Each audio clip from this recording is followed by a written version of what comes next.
Hello. Hello.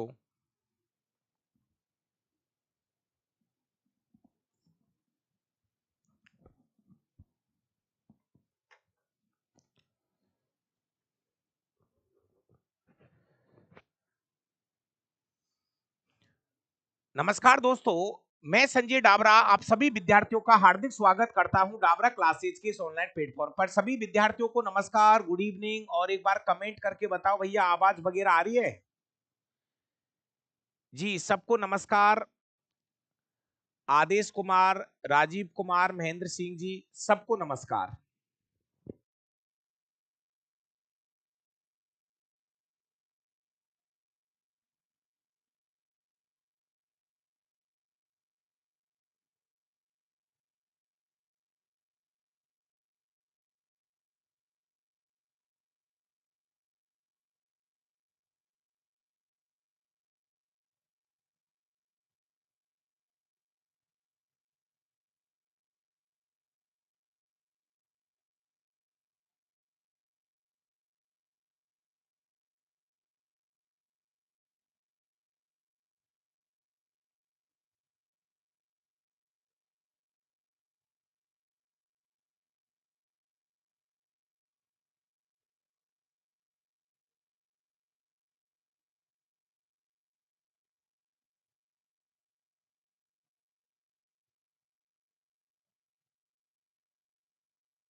Hello. Hello. नमस्कार नमस्कार नमस्कार भाई, थोड़ा सा कोई कॉल आ गया था इसलिए माफी चाहता हूं मैं, और क्लास स्टार्ट कर रहा हूं। देखिए प्यारे प्यारे विद्यार्थियों, हमारा टॉपिक जो था वो था बल्ब एंड न्यूटन की गति के नियम। क्लास नंबर 2 आज सुबह हो चुकी थी। क्लास नंबर 3 शाम को हो रही है। क्लास नंबर 4 फिर सुबह होगी।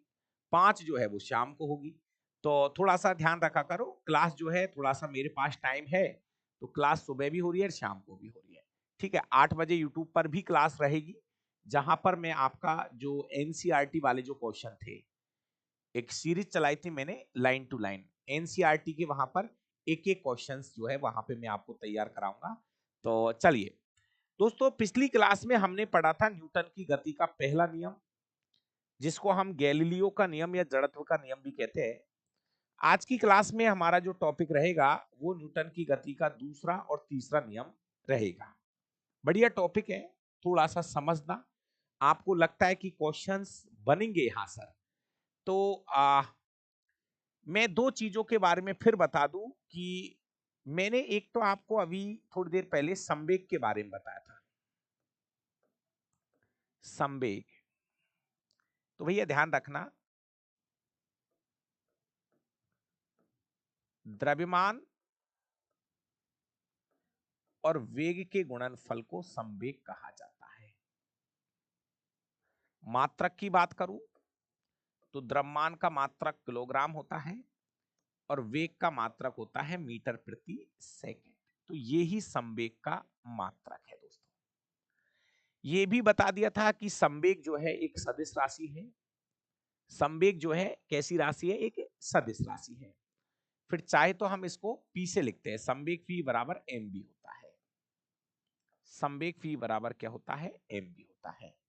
ठीक है, इसकी जरूरत पड़ेगी अभी मुझे। एक छोटी सी राशि और बता देता हूं मैं आपको। एक शब्द की मुझे और जरूरत पड़ेगी, जिसका नाम है त्वरण,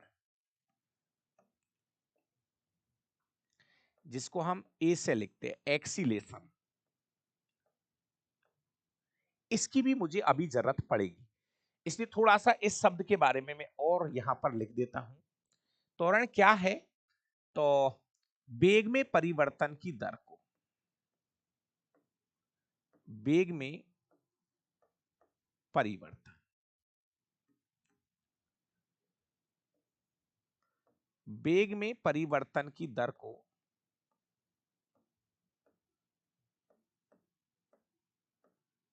त्वरण कहते हैं। वेग में परिवर्तन की दर को हम क्या कहते हैं? त्वरण कहते हैं। ये शब्द भी काम में आएगा। इसको हम ए से लिखते हैं ना। यह एक सदिश राशि है। इसकी भी जरूरत पड़ेगी इसलिए बता रहा हूं मैं। यह एक सदिश राशि है। यह एक सदिश राशि है जिसका एसआई मात्रक जिसका एसआई मात्रक मीटर प्रति सेकंड स्क्वायर, या देखो मैं आपको बताऊं, कभी कभी सेकंड को ऊपर ले आएंगे ना तो ये माइनस में आ जाता है, ऊपर आएगा तो ये नीचे से ऊपर आता है तो ये माइनस में आ जाएगा। मीटर प्रति सेकंड स्क्वायर होता है। त्वरण का मात्रक होता है मीटर प्रति सेकंड स्क्वायर। थोड़ा ध्यान से देख लो, इसका जो सूत्र होता है त्वरण ज्ञात करने का वो ये होता है। ए से लिखते हैं हम इसको, अंतिम वेग माइनस प्रारंभिक वेग बटे समय, इसको कहते हैं त्वरण। वी क्या है? फाइनल वेलोसिटी, अंतिम वेग। वी क्या है? अंतिम वेग होता है। जैसे कोई गाड़ी का अंतिम वेग कितना है, 100 किलोमीटर प्रति सेकंड जो भी है, ये अंतिम वेग है वी।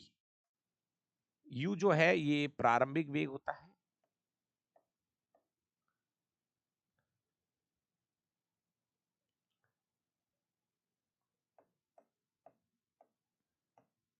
प्रारंभिक वेग होता है। और टी जो है वो समय होता है। ठीक है। ये दो राशि मैं इसलिए बता रहा हूं कि ये दोनों राशि मुझे काम में आएंगी, और मैं आपको ये भी बता दूं इनसे क्वेश्चन पूछे जाते हैं। एक है संवेग और एक छोटा सा मैंने बात की है एक्सीलेशन, मतलब त्वरण के ऊपर। वेग में परिवर्तन, एक छोटी सी बात सुनो। जैसे मान लीजिए अभी मेरी स्पीड 10 की है, 4 सेकंड बाद मेरी स्पीड 20 की हो गई, तो समय के साथ वेग में क्या हो रहा है? परिवर्तन हो रहा है। जैसे ऐसे समझो आप मोटरसाइकिल चला रहे हो, शुरू में आपकी स्पीड 10 थी, फिर थोड़ी देर बाद में उसकी 15 कर दी, आपने 20 कर दी। तो समय के साथ वेग में परिवर्तन हो रहा है, इसी को हम त्वरण कहते हैं। एक बात फिर बता रहा हूं, बहुत काम में आएगा जीवन में, मेरे कहने से इसको आप अलग से लिख लो।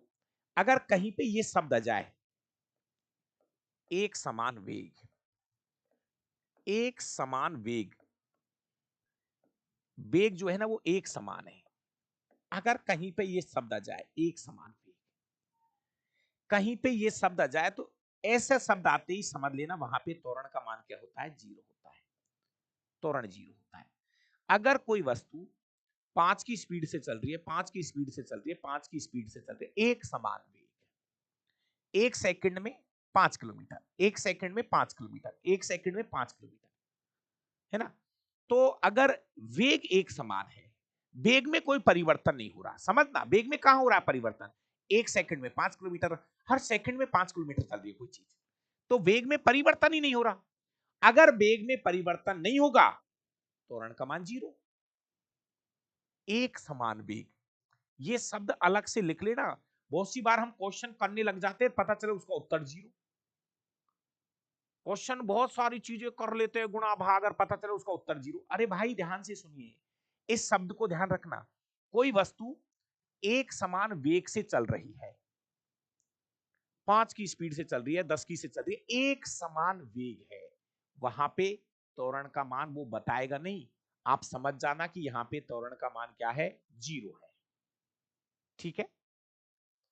Rajiv Kumar, target for ALP, बहुत बढ़िया भाई। कुछ भी टारगेट कर लो, विज्ञान का क्वेश्चन गलत नहीं होने दूंगा। हेडिंग लगाइए, न्यूटन की गति का दूसरा नियम। हेडिंग पे लो, न्यूटन की गति का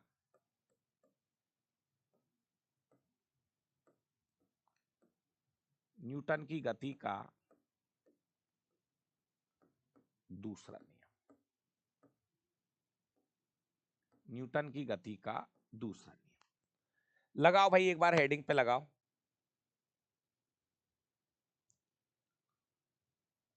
एक बार जल्दी से हेडिंग पे लगा लो, न्यूटन की गति का दूसरा नियम। चलो एक बार कमेंट करके बताओ कि न्यूटन की गति के दूसरे नियम को किस नाम से जाना जाता है।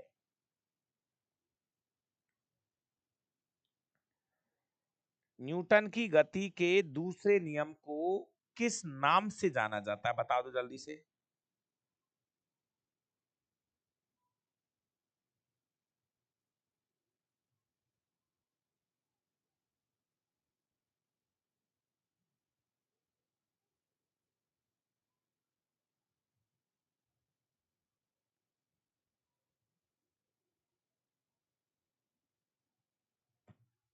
हाँ भाई, कभी पढ़ा है, कोई किताब में लिखा हुआ है न्यूटन की गति के दूसरे नियम का क्या नाम है? नहीं सर, हमने तो नहीं सुना, मैंने भी नहीं सुना, तुमने नहीं सुना तो। चलिए प्यारे विद्यार्थियों, पहली चीज, न्यूटन की गति का जो दूसरा नियम है वो संवेग पर आधारित नियम है। संवेग पर आधारित नियम, ध्यान से सुन लेना। न्यूटन की गति का जो दूसरा नियम है, यह नियम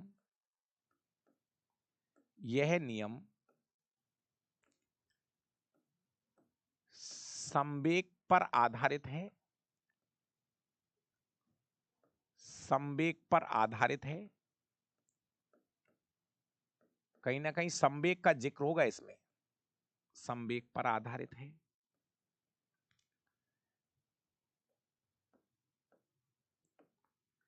इस नियम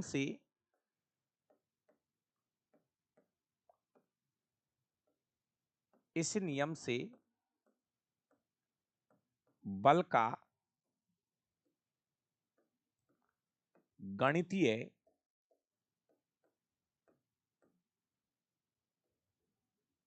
सूत्र प्राप्त होता है।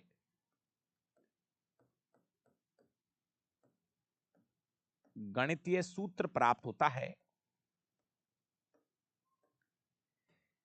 बल का सूत्र तो पता होगा, F बराबर ma।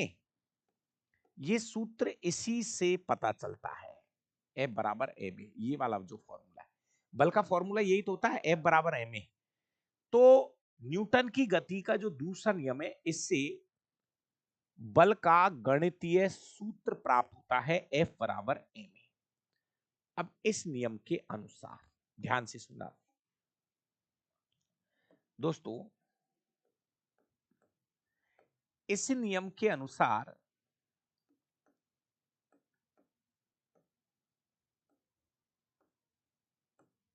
इस नियम के अनुसार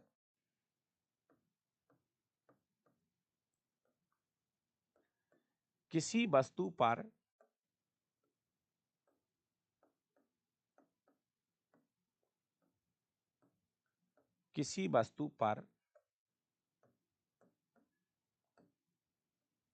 लगने वाला बल,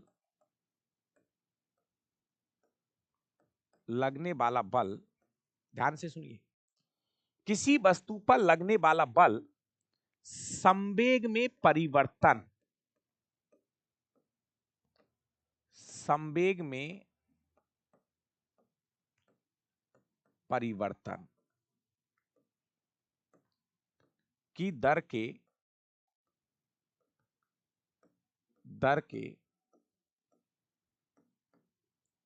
समानुपाती होता है, पाती होता है।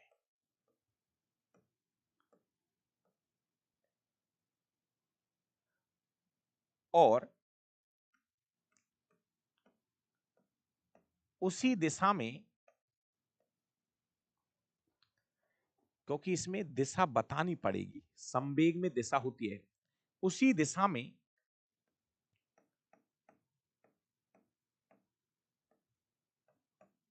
जिस दिशा में बल लगता है, बल लगता है। देखिए इस बात को थोड़ा सा समझना पड़ेगा मेरे भाई, ये लाइन ऐसे के ऐसे ही पेपर में छपी हुई आई थी,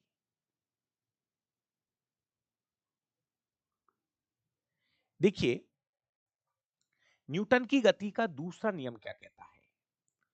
किसी वस्तु पे लगने वाला बल, किसी वस्तु पर लगने वाला बल संवेग में परिवर्तन की दर के समानुपाती होता है। मैं सब कुछ क्लियर कर रहा हूं लेकिन धीरे धीरे समझ में आएगा। इसको हम ये भी लिख सकते हैं कि बल जो है ना, बल किसी वस्तु पे लगने वाला बल, बल जो है संवेग में परिवर्तन की दर, संवेग में परिवर्तन की दर के समानुपाती होता है। इसको समझो, बस ये लाइन पकड़ लो आप। तो किसी वस्तु पे लगने वाला बल संवेग में परिवर्तन, बता रहा हूं संवेग में परिवर्तन क्या होता है। संवेग में परिवर्तन क्या होता है? दर का मतलब तो समय का भाग देना होता है। दर का मतलब होता है समय का भाग देना होता है। तो देखिए मेरे भाई प्लीज इस बात को समझना। ये बात कुछ इस तरीके से चलेगी, किसी वस्तु पे लगने वाला बल संवेग में परिवर्तन मतलब दूसरा संवेग और पहला संवेग बटे में समय। इस बात को समझा रहा हूं। यही है संवेग में परिवर्तन की दर। ये दूसरा संवेग है, ये पहला संवेग है, भाग समय का देना है। इसको बोलते हैं हम संवेग में परिवर्तन की दर, इसको बोलते हैं। ये कहां से लाए बता रहा हूं। जैसे समझना भाई, मेरे पास कोई दो वस्तु है, मेरे पास कोई दो पिंड है, ये दो पिंड है मेरे पास। इसका द्रव्यमान वही है m, इसका भी द्रव्यमान m है। ये कोई दो पिंड है, पिंड A, ये है पिंड A और ये है पिंड V। ये दो पिंड है हमारे पास, पिंड A और पिंड V, दो पिंड है। दोनों का द्रव्यमान समान है, छोटे बड़े बन गए, कोई दिक्कत नहीं है। अब इसका वेग, इसका जो वेग है वो u है, वेग, इसका वेग क्या लिख रहा हूं u, प्रारंभिक वेग है u। और इसका वेग क्या है v, इसका वेग क्या है v है। ठीक है, m क्या है द्रव्यमान है। तो इनका संवेग कैसे पता चलेगा, प्लीज थोड़ा समझने की कोशिश करो। पिंड A का संवेग, पिंड A का संवेग, संवेग P बराबर m u। अरे संवेग क्या होता है, संवेग क्या होता है? द्रव्यमान इंटू वेग, द्रव्यमान इंटू वेग, द्रव्यमान इंटू वेग, यही तो होता है संवेग। इसका देखो पिंड V मतलब इसका दूसरे का संवेग mv, द्रव्यमान इंटू वेग, द्रव्यमान इंटू वेग, द्रव्यमान इंटू वेग, इसको बोलते हैं संवेग। मेरे पास कोई दो वस्तुएं की जिक्र है, यहां पे दो वस्तुओं की बात हो रही है, पिंड A और पिंड V। पहली वस्तु का संवेग ये है और दूसरी वस्तु का संवेग ये है। जैसे ये है पहली वस्तु का संवेग द्रव्यमान इंटू वेग, दूसरी वस्तु का संवेग द्रव्यमान इंटू वेग।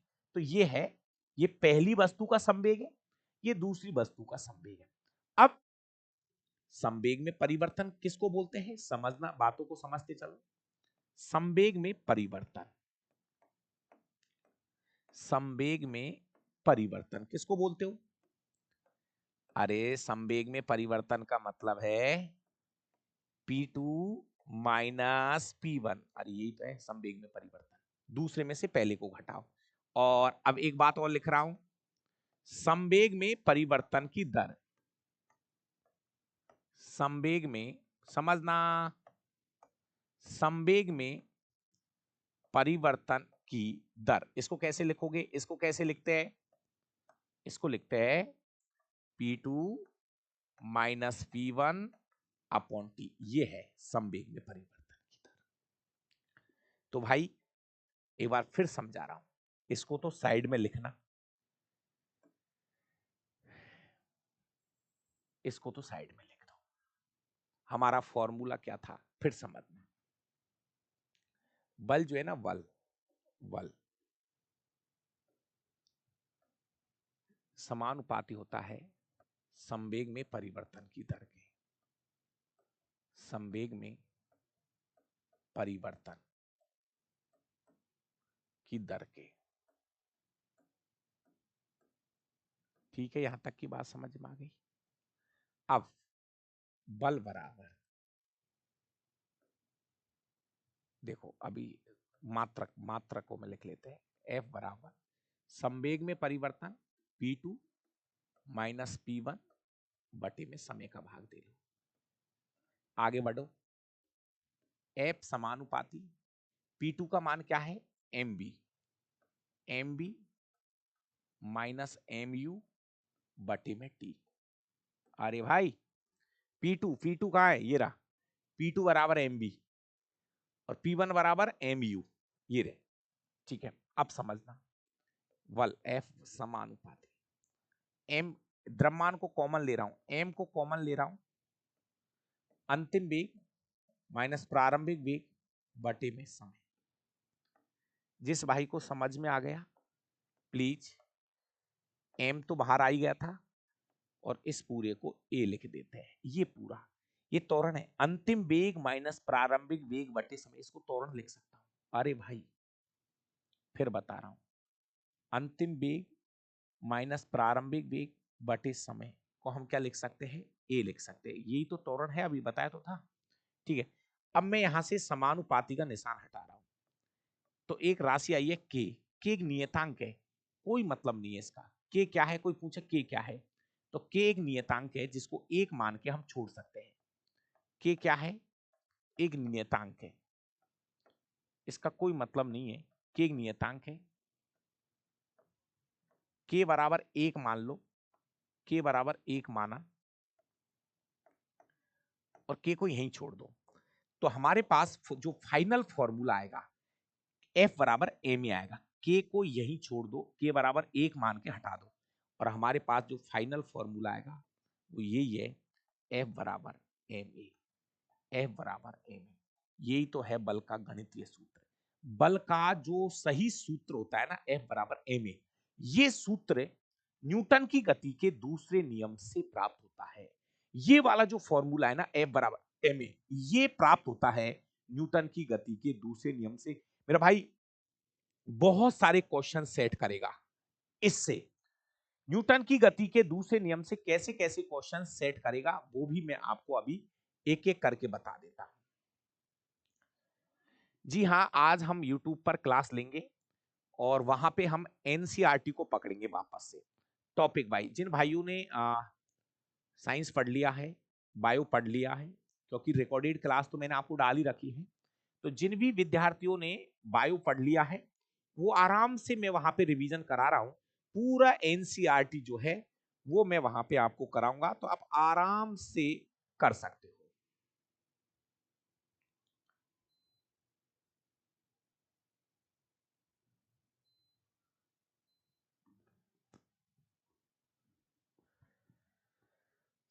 होगी होगी, धीरे धीरे सब कुछ होगा।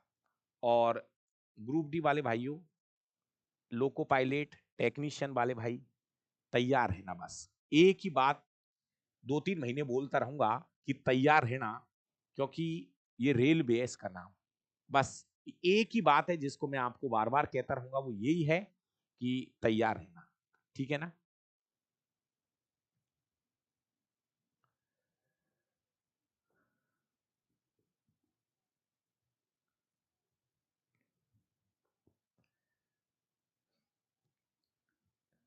चलिए इसको वापस समझ लो भाई। पहले तो मेरी बात को समझो। न्यूटन की गति का जो दूसरा नियम है वो क्वेश्चन कैसे कैसे पूछे, क्वेश्चन सुनो, क्वेश्चन कैसे पूछेगा वो सुन लो। नंबर एक, न्यूटन की गति का दूसरा नियम किस पर आधारित है, संवेग पर। संवेग पर आधारित है। किस पर आधारित है, संवेग पर आधारित है। क्वेश्चन नंबर दो, न्यूटन की गति के दूसरे नियम से क्या पता चलता है, क्या प्राप्त होता है, बल का गणितीय सूत्र प्राप्त होता है, F बराबर एम ए। बल का गणितीय सूत्र F बराबर एम ए, इसी से प्राप्त होता है। ठीक है।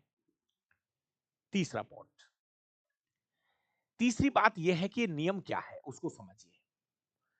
न्यूटन की गति का जो दूसरा नियम है वो ये कहता है किसी वस्तु पे लगने वाला बल, किसी वस्तु पे लगने वाला बल संवेग में परिवर्तन की दर के, संवेग में परिवर्तन की दर के समानुपाती होता है, समानुपाती होता है।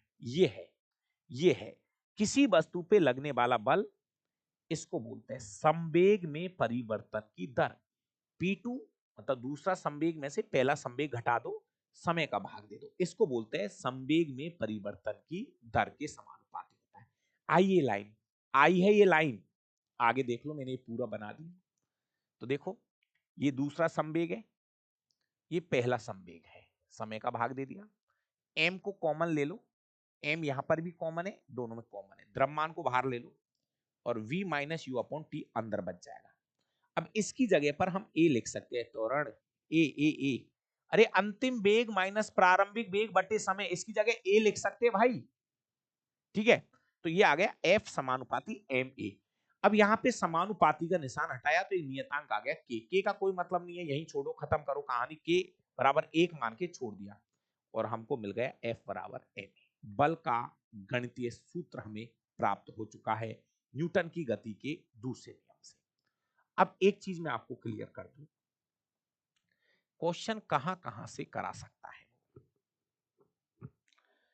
एक क्वेश्चन है जो मैं आपको यहां पे क्लियर कर रहा हूं, प्लीज समझना। पहले भी बताया था मैंने पहली क्लास में, आप बल ज्ञात कर सकते हो।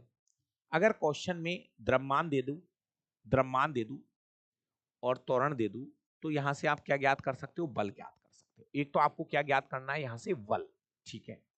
एक चीज और बताऊं मैं, क्या इन सूत्रों को देख के, यहां से सूत्र नंबर 1, सूत्र नंबर 2, सूत्र नंबर, इनको देख के क्या हम ये कह सकते हैं क्या, प्लीज सुनिए, इनको देख के हम ये कह सकते हैं क्या कि किसी वस्तु पे जो बल लगेगा ना, वो समय के बल समय के बल समय के व्युत्क्रमानुपाती होता है, विलोम अनुपाती होता है या व्युत्क्रमानुपाती होता है। ऊपर नीचे ना, ऊपर नीचे ऊपर नीचे, ये बात आगे लिख रहा हूं, बहुत काम की चीज है। देखो हमने लिखा है कि F समानुपाती संवेग में परिवर्तन, दूसरा संवेग माइनस पहला संवेग बटे में t लिख दिया, ठीक है। मैं इस सूत्र से ये लिख सकता हूं, इस सूत्र से ये लिख सकता हूं कि किसी वस्तु पे लगने वाला बल किसी वस्तु पे लगने वाला बल समय के समानुपाती, सॉरी, समय के व्युत्क्रमानुपाती होता है। किसी वस्तु पे लगने वाला बल समय के व्युत्क्रमानुपाती होता है, लिख देता हूं। किसी वस्तु पे लगने वाला बल किसी वस्तु पर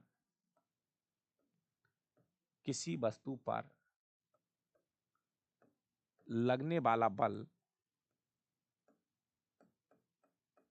किसी वस्तु पे लगने वाला बल समय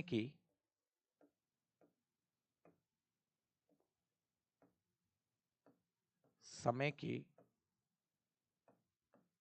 व्युत्क्रमानुपाती होता है।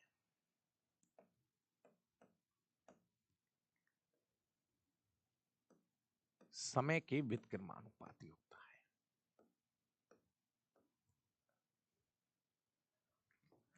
किसी वस्तु पे लगने वाला जो बल है वो समय के व्युत्क्रमानुपाती होता है। इसका मतलब यह है कि आप समय बढ़ाओगे, समय का मान बढ़ाओगे ना, तो बल घटेगा। समझना, अभी समझाऊंगा इसको। टाइम बढ़ाओ तो बल घटेगा। और इसको हम ये भी कह सकते हैं कि अगर हम टाइम कम कर रहे हैं, टाइम कम लगा रहे किसी चीज में, तो इसका मतलब है वहां पे बल ज्यादा लगेगा। इस चीज को मैं एक दो उदाहरण देके समझा रहा हूं, ध्यान से सुनना। इतनी सी बात थोड़ी थोड़ी समझ में आ रही है भाई। किसी वस्तु पे लगने वाला बल जो है वो समय के व्युत्क्रमानुपाती होता है, विलोम अनुपाती होता है। समय ज्यादा लगाओगे, समय बढ़ाओगे, बल कम लगेगा। समय घटाओ, बल का मान बढ़ाओ। ये इतनी सी बात समझ में आ गई तो एक बार प्लीज छोटा सा मैसेज छोड़ दीजिए मुझे। जी जी, जल्दी से एक बार मैसेज छोड़ दो जितने भाई लाइव है। इसके कुछ उदाहरण मैं आपको समझा रहा हूं।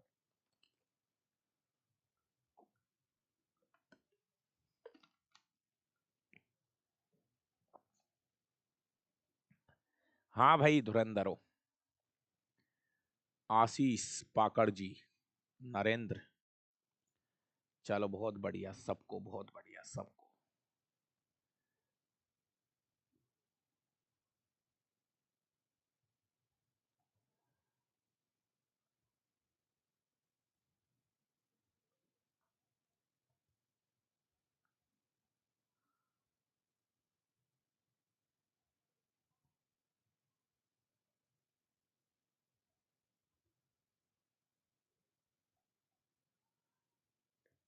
समझ में आ गई इतनी सी बात? अब सुनो, एक दो उदाहरण देके बता रहा हूं, उसको थोड़ा सा समझने की कोशिश करना, थोड़ा सा दिमाग लगाना। कुछ बोलूंगा, एक क्वेश्चन आता है, ध्यान से सुनो प्लीज प्लीज प्लीज। अब सुनो मेरी बात, इससे और अच्छा समझ में आएगा, आनंद आ जाएगा मेरे भाई। अब जो बात बोलू ना उसको बड़े ध्यान से सुनना, बड़ा मजा आएगा। एक क्रिकेट खिलाड़ी, खूब आपने मैच देखे होंगे, अभी आईपीएल देखा होगा, ठीक है ना? आईपीएल का ध्यान रखना, किसने जीता है इस बार, बताओ किसने जीता है? रॉयल चैलेंजर्स बंगलोर, है ना? बंगलोर में आता है ये, कभी चिपक जाएगा कोई ना कोई सा क्वेश्चन, ध्यान रखना, है ना? उप विजेता में कौन रही अपनी? पंजाब। और जो एक ऑरेंज कैप मिलती है, टोपी टोपी, ऑरेंज कैप, वो साई सुदर्शन के पास थी। और पता है बेस्ट बॉलर कौन रहा है? बेस्ट बॉलर का पता है? बेस्ट बॉलर का किसको मिला है भाई? है ना? तो ज्यादा नहीं, अनसंट क्वेश्चन याद नहीं करने, आईपीएल के ऊपर से 10-15 क्वेश्चन बना लो। ऐसे नहीं, ऐसे क्वेश्चन नहीं पूछता है ओ पहली गेंद पे छक्का किसने लगाया, अरे ऐसे नहीं पूछता है। तुम थोड़ा थोड़ा सीखो चीजों को यार, ठीक है ना? तो आईपीएल में से 10 क्वेश्चन उठा लो, वो काम में आएंगे। देखो आप अगर रेलवे की तैयारी कर रहे हो ना, तो 10, लास्ट 10-15 क्वेश्चन उठा लो और आईपीएल को क्लोज कर दो, खत्म हुई कहानी। चलिए अब सुनो, वही क्रिकेट की एक बात यहां पर आ रही है दोस्तों। इस नियम से एक छोटी सी बात बता रहा हूं। एक क्रिकेट खिलाड़ी कैच लेते समय, एक क्रिकेट खिलाड़ी कैच लेते समय अपने हाथों को पीछे की ओर लेके जाता है, क्यों? सुनो यार, अब सुनो तो सही थोड़ा सा। एक क्रिकेट खिलाड़ी कैच लेते समय अपने हाथों को पीछे की ओर लेके जाता है, ये फिजिक्स का नियम है। तो दोस्तों उसका एक रीजन है, थोड़ा समझना। जैसे मान लो बॉल आ रही है, तो हम क्या करते हैं कि एक तो बॉल यहां टकराती, समझना समझना समझना, एक तो बॉल यहां टकराती, एक यहां नहीं टकरा के और इसको थोड़ा पीछे ले गए, यहां टकरा दिया, तो आपने टकराने का समय बढ़ाया है। मान लीजिए अगर कोई कैच आ रहा है, एक तो आपने यहां ले लेते, यहां लिया होता है, तो उसी कैच को आप यहां नहीं लेके आप उसको पीछे ले रहे हो, यहां ले रहे हो, टकराने का समय बढ़ा दिया। बॉल का हाथों से टकराने का क्या बढ़ा दिया? समय बढ़ा दिया। तो अगर हम समय बढ़ाएंगे, रेड वाला देखो, अगर समय बढ़ाओगे तो हाथों पे लगने वाला बल, हाथों पे लगने वाला बल, बल कौन लगाएगी? गेंद। हाथों पे लगने वाला बल क्या हो जाएगा? कम हो जाएगा, बल कम हो जाएगा, चोट कम लगेगी, चोट कम लगेगी।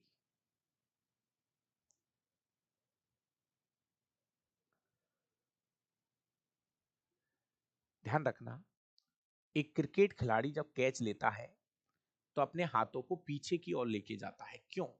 क्योंकि वहां पर समय बढ़ाया जाता है, बॉल का टकराने का समय बढ़ाया जाता है, और समय बढ़ाएंगे तो बल क्या लगेगा? कम लगेगा। लिख देता हूं,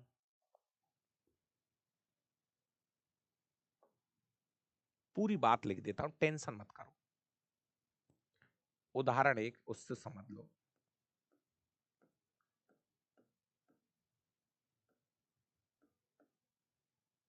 एक क्रिकेट खिलाड़ी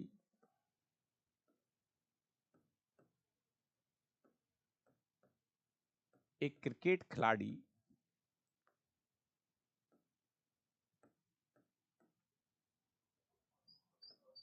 कैच लेते समय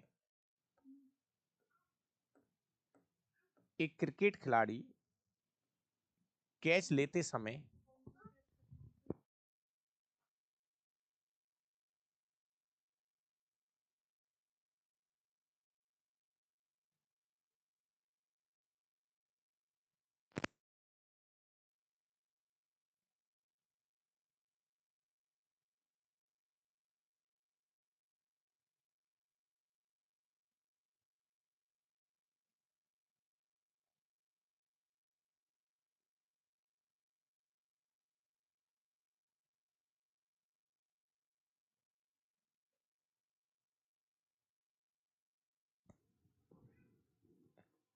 हाँ भाई, ध्यान से सुनो।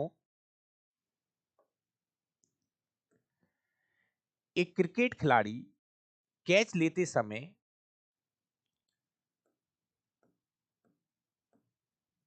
अपने हाथों को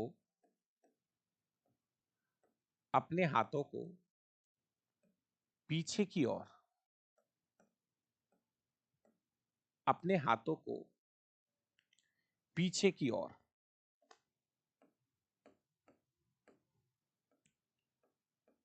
पीछे की ओर लेकर जाता है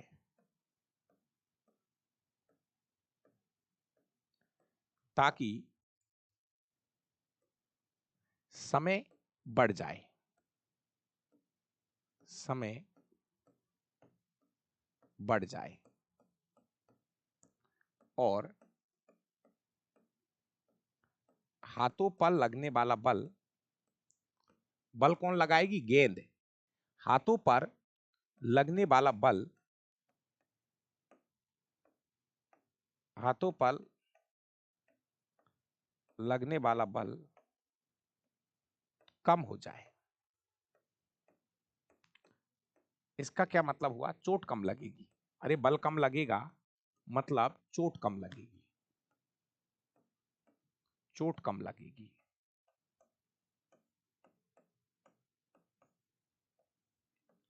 कम लगेगी। थोड़ी सी बात समझ में आ गई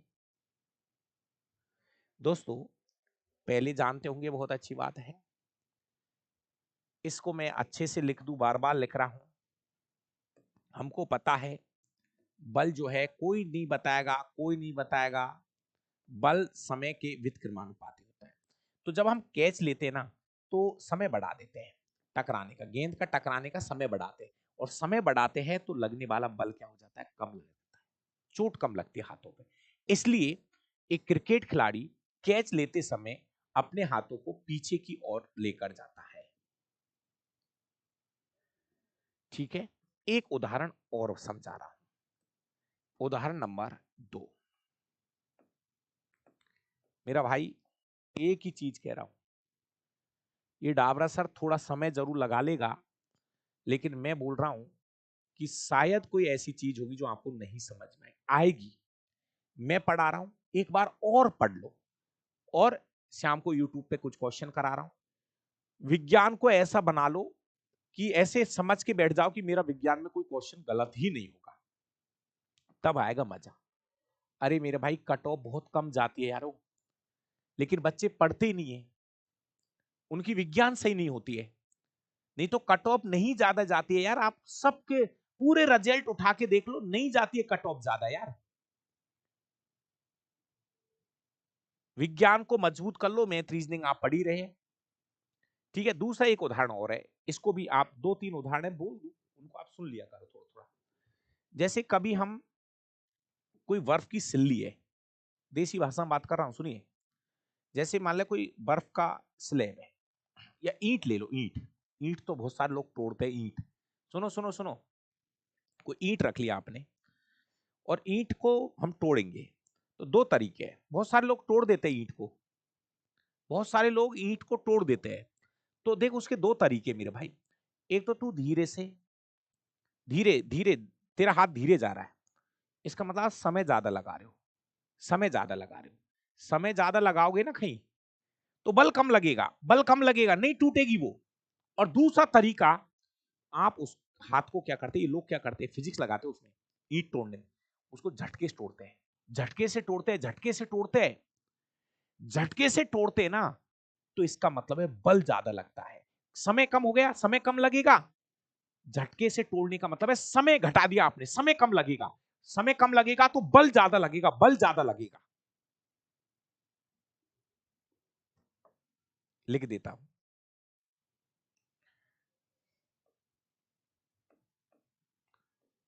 ईंट या बर्फ की सिल्ली, पता नहीं आप क्या बोलते हो स्लैब बोल दो, सिल्ली बोल दो। ईंट या बर्फ की सिल्ली को तोड़ते समय, तोड़ते समय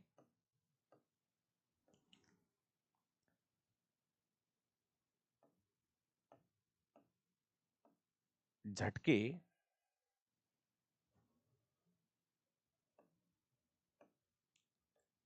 झटके से तोड़ा जाता है,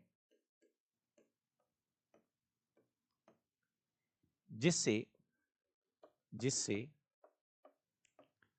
जिससे समय कम लगता है, समय कम लगता है और बल ज्यादा लगता है, और बल ज्यादा लगता है, बल ज्यादा लगता है।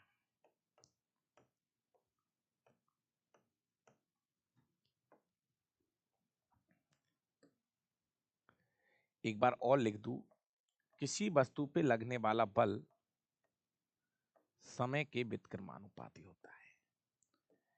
बल, समय घटा दिया आपने, समय घटा दिया, समय घटा दिया तो बल ज्यादा लगेगा, बल ज्यादा लगेगा, ज्यादा लगेगा।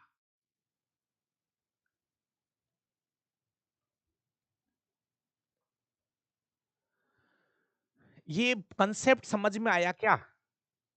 ये वाली कहानी समझ में आई कि कभी कभी जब हम चीज को तोड़ते ना, तो वो झटके से तोड़ने की कोशिश करते हैं, ताकि समय कम लगा रहे हो आप, समय घटा रहे हो, समय कम लगाओगे बल ज्यादा लगेगा और वो चीज टूट जाएगी।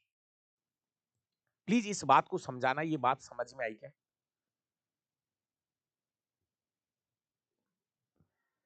ऐसे ही एक दो उदाहरण और है, उनको भी सुन लो। कहते हैं कि फर्श की बजाय गद्दे पर कूदना थोड़ा सा सुविधाजनक होता है। समझना इसको अपनी भाषा में। फर्श पे कूदने की बजाय, जैसे एक तो आप फर्श पे कूद रहे हो और एक आप गद्दे पे कूद रहे हो, तो फर्श पे कूदने की बजाय गद्दे पे कूदना थोड़ा सा सुविधाजनक होता है। उसका एक रीजन है। जैसे हम गद्दे पे कूदेंगे ना, तो पैरों का जमीन से टकराने का समय बढ़ जाता है, समय बढ़ जाता है, और समय बढ़ने पर बल जो है ना वो कम लगता है। जहां पे समय बढ़ेगा वहां पे बल कम लगता है, चोट कम लगती है। तो ये था न्यूटन की गति का दूसरा नियम, जो कि संवेग पर आधारित नियम है। और इसी सूत्र से, सॉरी, इसी नियम से बल का गणितीय सूत्र प्राप्त होता है दोस्तों। तो ये था हमारा न्यूटन की गति का सेकंड। चलिए हेडिंग पे लगा लीजिए न्यूटन की गति का तीसरा नियम। हेडिंग पे लगा दो न्यूटन की गति का, न्यूटन की गति का तीसरा नियम, थर्ड लॉ। सीधा नियम एकदम। न्यूटन की गति का तीसरा नियम, इसको हम क्रिया प्रतिक्रिया का नियम भी बोलते हैं। जी हां, एक्शन रिएक्शन। क्रिया प्रतिक्रिया का नियम भी कहते हैं। क्रिया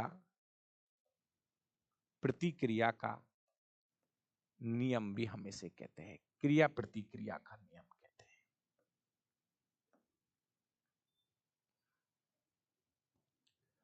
चलो भाई, ये सीधा सा एक नियम है, न्यूटन की गति का तीसरा नियम।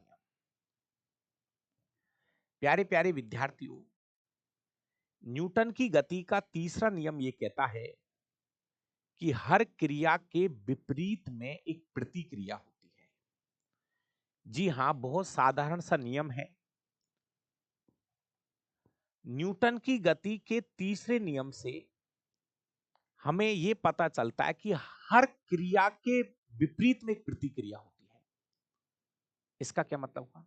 इसका मतलब यह हुआ कि अगर आपने किसी को 10 न्यूटन का जबूटा मारा, थप्पड़ मारा, अगर आपने किसी को 10 न्यूटन का थप्पड़ मारा उसके गाल के ऊपर, तो न्यूटन की गति का तीसरा नियम यह कहता है कि उसका गाल भी, जी हां, उसका गाल भी आपके हाथ पर 10 न्यूटन का बल लगाएगा।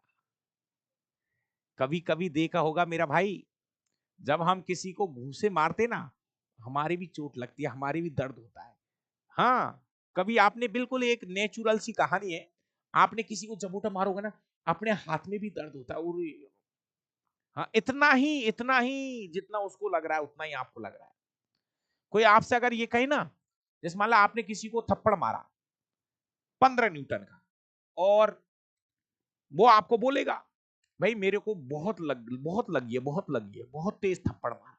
आप बोल देना इतना ही मुझे लगा है जितना तुझे लगा है ना?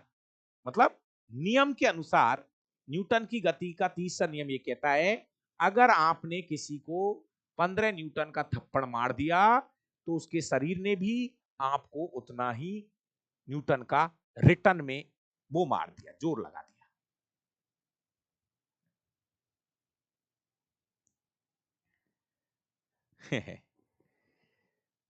सही कह रहा है, सही कह रहा है, बिल्कुल सही कह रहा है। ये बात आपकी, एक नरेंद्र भाई है, वो ये कह रहा है कि सर अभी राजस्थान में चुनाव के दौरान एक नरेश मीणा का एक वो हुआ था, थप्पड़ कांड। तो उसमें क्या हुआ था देखो, फिजिक्स के हिसाब से कोर्ट तो खैर नहीं मानेगी इस चीज को, अगर नरेश ने एसडीएम साहब को थप्पड़ मार दिया था, मान लीजिए 20 न्यूटन का थप्पड़ मारा, तो नियम फिजिक्स ये कहती है कि उसके गाल ने भी नरेश के हाथ पे 20 न्यूटन का रिटर्न पे बल लगाया।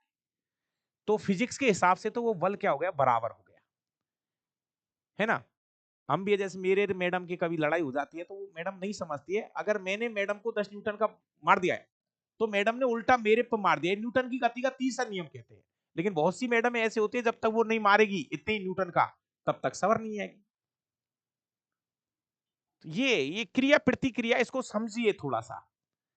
किसी के आपने मार दिया, समझ लो उसी टाइम वो बराबर हो गया। ये न्यूटन की गति का तीसरा नियम है, ये क्रिया प्रतिक्रिया का नियम इसको कहते हैं। तो नरेंद्र भाई, आप इस चीज को बता देना कि सर ने ऐसे बताया है, लेकिन वहां फिजिक्स नहीं चल रही है, वहां पे कोर्ट आ गया सामने।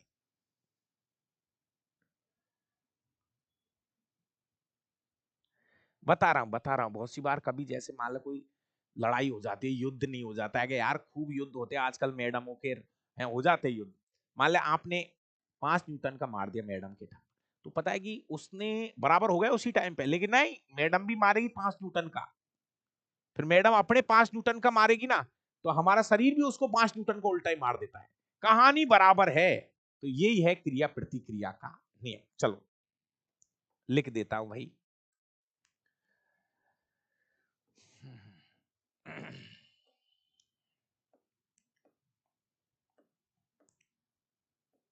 न्यूटन की, या न्यूटन की गति के तीसरे नियम के अनुसार, न्यूटन की गति के तीसरे नियम के अनुसार, तीसरे नियम के अनुसार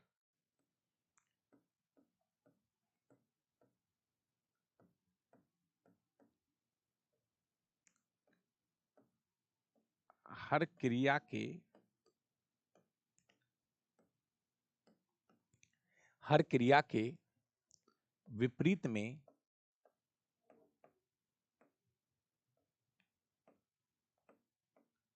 एक प्रतिक्रिया होती है, एक प्रतिक्रिया होती है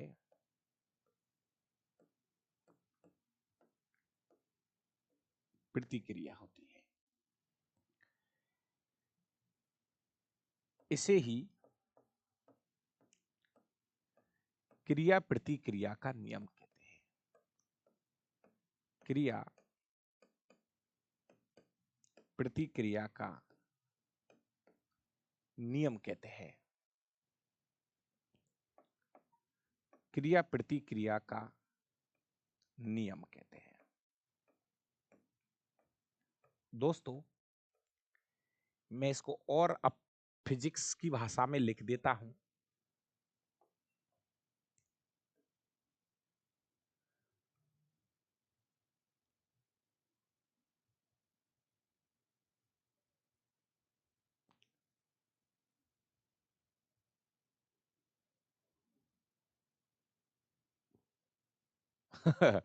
कैलाश सही कह रहा है सर, किसी डंडे से मारेंगे ना, हाँ डंडे से मारोगे ना, तो नियम तो ये है कि वो डंडा निर्जीव है। आ, अब उसको तो क्या, निर्जीव पे तो क्या वो लगेगा, दर्द होगा, है ना। इसीलिए मास्टर डंडे का उपयोग करते हैं, डंडा बंद करा दिया सरकार ने। दोस्तों, ए ए वस्तु ए, वस्तु ए बी पर जितना बल लगाती है, जितना बल लगाती है, वस्तु बी भी, वस्तु बी भी ए पर उतना ही बल लगाती है, उतना ही बल लगाती है, लेकिन उतना ही बल लगाती है, लेकिन वह बल, वह बल विपरीत दिशा में होता है।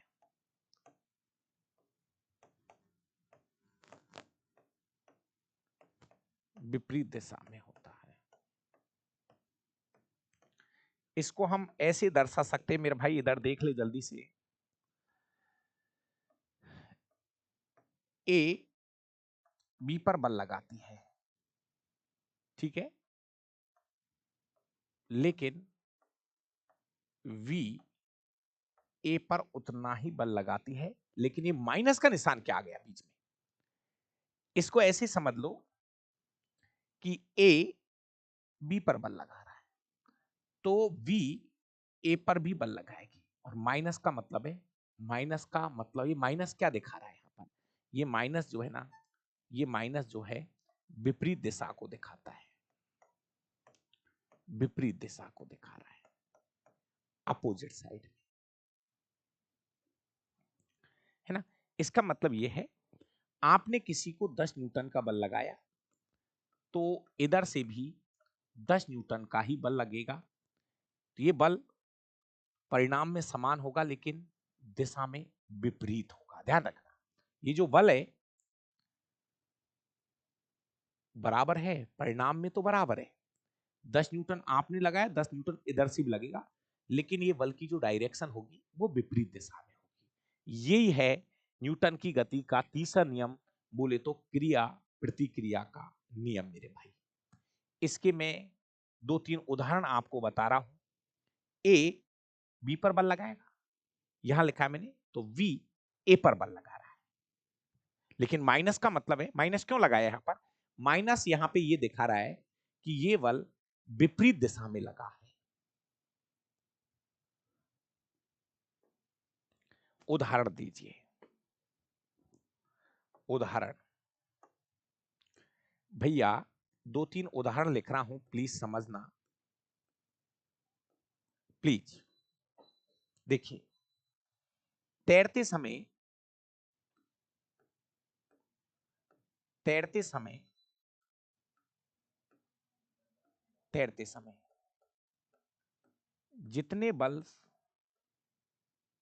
जितने बल से हम पानी को पीछे की ओर धकेलते हैं, पानी को पीछे की ओर, पीछे की ओर, पीछे की ओर धकेलते हैं, धकेलते हैं, पीछे की ओर धकेलते हैं, तो पानी, तो पानी हम पर उतना ही बल, उतना ही बल आगे की ओर लगाता है, आगे की ओर लगाता है, जिससे हम आगे बढ़ते हैं, जिससे हम आगे बढ़ते हैं, मतलब तैरते हैं, आगे बढ़ते हैं। उदाहरण नंबर 1 समझना भैया, अब धीरे धीरे फिजिक्स समझ में आएगी आपको। देखिए, जब हम तैरते हैं तो तैरते समय आपने देखा होगा, हम जितने बल से पानी को पीछे फेंक रहे हैं, जितना बल हम पानी पे लगा रहे हैं, पानी पे बल लगा रहे हैं, पानी उतना ही बल आप पे लगाता है और आप आगे बढ़ते जाते हो, तैरते जाते हो। यही क्रिया प्रतिक्रिया लगता है वहां पर भी।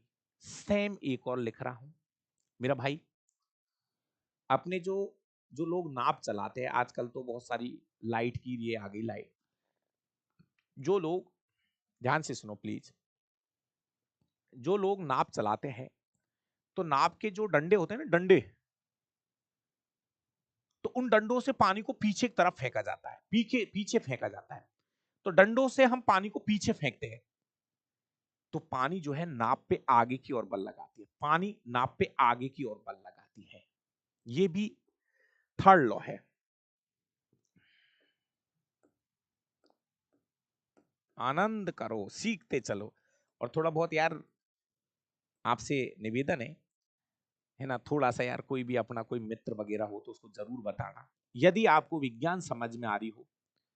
काफी दिन से जो भाई मेरे से जुड़े हुए हैं, सच में अगर ईमानदारी के साथ अगर आपको लग रहा हो ना कि यार सर बहुत अच्छा पढ़ा रहे, बहुत अच्छा सिखा रहे, और मैं ये भी कह रहा हूं, अगर आपके पास कोई पुराने पेपर पड़े हो तो आप उनसे क्वेश्चन करके देखो, मैं दावा कर रहा हूं ना, आप ऐसी जगह आ गए, भगवान ने चाहा तो आपका साइंस का कोई क्वेश्चन नहीं गलत होने दूंगा। बस चीजों को सीखते रहो, करते रहो, क्वेश्चन करते रहो, सीखते रहो। बस आपसे मेरा यही निवेदन है, थोड़ा सा आप मेरा भी सपोर्ट करिए। अगर आपको चीजें पसंद आ रही हो, चीजें अच्छी लग रही हो, तो आप मुझे पूरा सपोर्ट करें। जो भी अपना कोई मित्र वगैरह है तो एक बार जरूर गाइड करें उनको कि भाई एक डावरा सर है, एक बार आप उनसे पढ़ के देख लो, यदि समझ में आता है तो ठीक है, नहीं तो ऐसा कोई जबरदस्ती बाड़ी कोई कहानी नहीं है। तो थोड़ा सा सपोर्ट बनता है यार, हल्का सा, ज्यादा नहीं। तो यार कोई पूछे कि यार आप विज्ञान कहाँ से पढ़ रहे हो, तो कम से कम बता तो दिया करो यार कि डावरा सर से पढ़ रहे हैं। चलिए,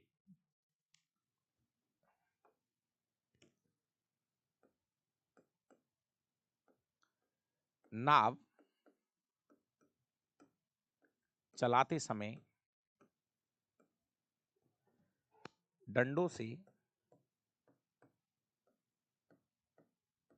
पानी को, पानी को पीछे की ओर धकेला जाता है, पीछे की ओर धकेला जाता है, धकेला जाता है, तो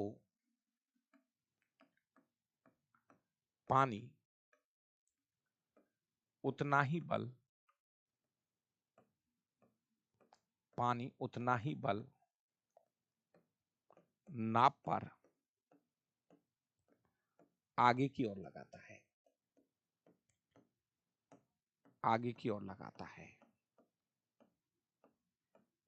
आगे की ओर लगाता है।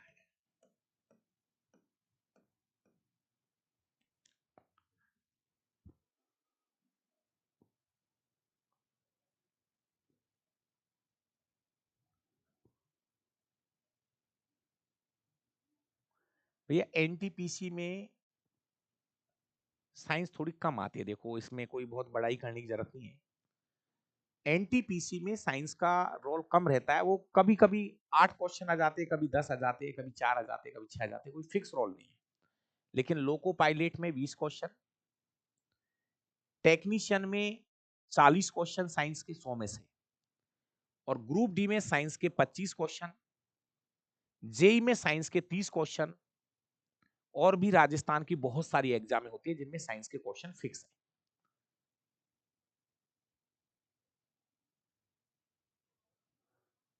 ठीक है, तीसरा उदाहरण यह है मेरा भाई, देखिए एक साधारण सा उदाहरण है। रॉकेट जब उड़ता है, रॉकेट जब उड़ता है तो तो उसके पिछले भाग में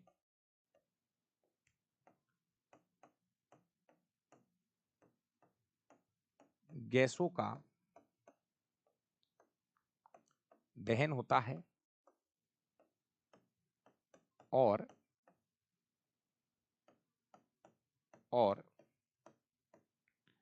वह पीछे की ओर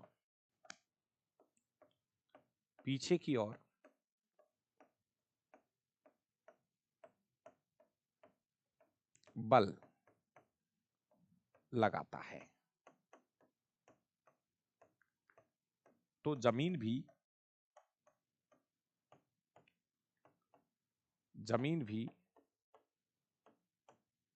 रॉकेट पर उतना ही बल ऊपर की ओर लगाती है, ऊपर की ओर लगाती है। सब बहुत जगह लगता है, ये नियम बहुत जगह लगता है भैया। संवेग संरक्षण अलग चीज है मेरा भाई, संवेग संरक्षण अलग चीज है कैलाश जी। कल की क्लास में आएगा संवेग संरक्षण, कल समझा दूंगा। तो मेरा भाई ये कुछ उदाहरण है जो मैंने यहां पे लिखे हैं। जब रॉकेट उड़ता है ना, तो आपने देखा होगा, जब काफी रॉकेट आपने देखे होंगे, तो जब रॉकेट उड़ता है तो उसके पिछले हिस्से से जैसे फ्यूल होता है, गैसें होती है, उनका दहन होता है, तो नीचे की तरफ बहुत ज्यादा बल लगाती है वो गैसें। तो जितना बल वो नीचे की ओर लगाती है जमीन पर, जमीन उतना ही बल रॉकेट पे ऊपर की ओर लगाती है, और वो रॉकेट क्या है, उड़ जाता है। रॉकेट के उड़ने पर भी क्रिया प्रतिक्रिया का बल नियम लागू होता है। संवेग संरक्षण अलग चीज है, कल की क्लास में समझ आएगा। एक उदाहरण और लिख दूं मेरे भाई, बंदूक चलाते समय ध्यान रखना, बंदूक चलाते समय बंदूक जितना बल, बंदूक जितना बल गोली पर लगाती है, गोली पर लगाती है, गोली उतना ही बल, उतना ही बल बंदूक पर लगाती है। बंदूक पर लगाती है, जिससे हम पीछे की ओर एक धक्का महसूस करते हैं, जिससे हम पीछे की ओर एक धक्का महसूस करते हैं, महसूस करते हैं। तो ये बहुत सारी कुछ चीजें हैं जो मैंने यहां पर लिख दी है। चाहता अब क्या है, अगर इन उदाहरणों को समझाने के लिए, ये उदाहरण की बात कर रहा हूं मैं, इनको अगर इनको समझाने के लिए अगर मैं वो पीपीटी खोल देता तो कोई बड़ी बात नहीं, क्योंकि ये चीजें मैंने लिख दी, उससे क्या 2 5 10 मिनट बच जाती, बाकी का और कोई समस्या नहीं है। तो ये थे भाई बल और न्यूटन की गति के नियम। कल हम 2 टॉपिक पढ़ेंगे। एक होगा संवेग संरक्षण का नियम, बहुत ज्यादा कुछ नहीं है, एक क्लास में उसको समझा दूंगा, है उसमें से कुछ क्वेश्चन बनते हैं। तो एक तो आपको कल की क्लास में संवेग संरक्षण का नियम, एक बंदूक वाले क्वेश्चन भी उसी में आएंगे, वो भी मैं कल बता दूंगा। और एक है गति के समीकरण। गति के समीकरण अलग है, पार्ट ही अलग है, तो वो मैं अलग से टॉपिक बना के करा दूंगा। तो कल एक क्लास और लगेगी, संवेग संरक्षण के नियम पे क्लास लगाऊंगा।